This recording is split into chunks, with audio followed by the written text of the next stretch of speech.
So now I'm gonna talk about the short film Behind High Walls. It was released in 2018 and it was created by AUC graduate and undergraduate students under the supervision of the professor Tanya Kamaluddin. The film is narrated by the protagonist of the story, Karim, who was an activist and who has died under mysterious or unknown circumstances. Taking place at his funeral, the film cuts back and forth between different events from his life and Karim while talking from beyond the grave. The film encompasses societal problems, grief, political divide, and post-revolutionary trauma by the youth or the young Egyptians. We live behind high walls to keep poverty out and luxury in. These words were said by Karim to the viewers from beyond the grave, making sense of the film title.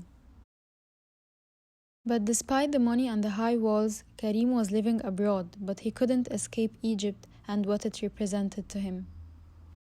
The film brilliantly expresses a sad reality that isn't told often for Egypt's youth.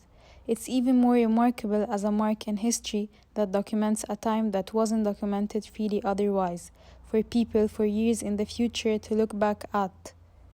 Also, the film was used in a non-linear storytelling narrative structure as it included a series of events that aren't arranged in a specific order, like the cutbacks and the forth between different events from his life.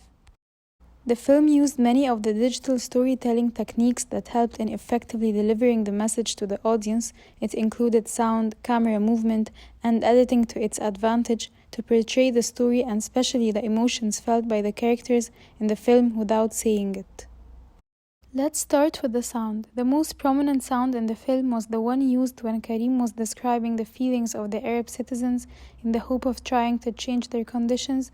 Then the sound of people in a protest started to rise in the background.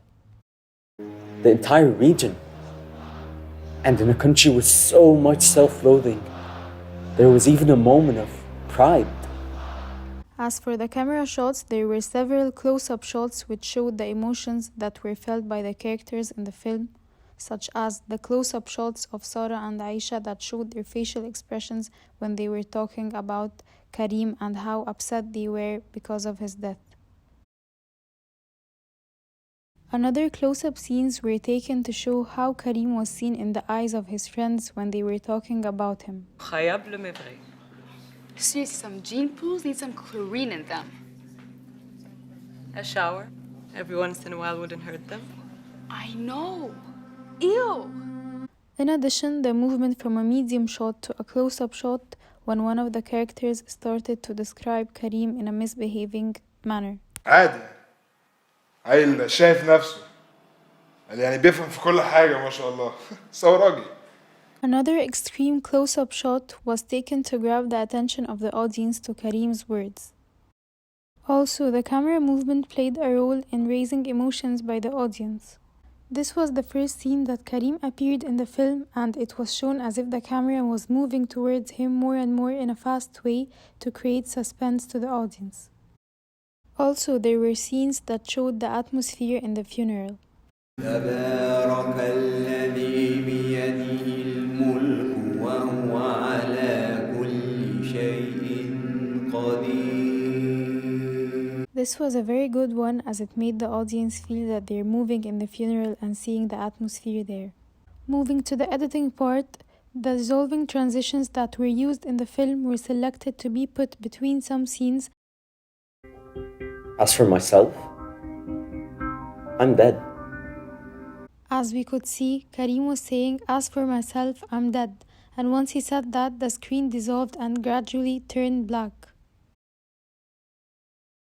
In conclusion, we can say that the film moved towards one of the most important digital storytelling techniques, which is the showing and not telling, as it helped the audience successfully understand the personalities of the characters, their mindsets, their feelings, and most importantly, their relationship with the protagonist Karim throughout their conversations during the funeral that contributes to the meaning of the story.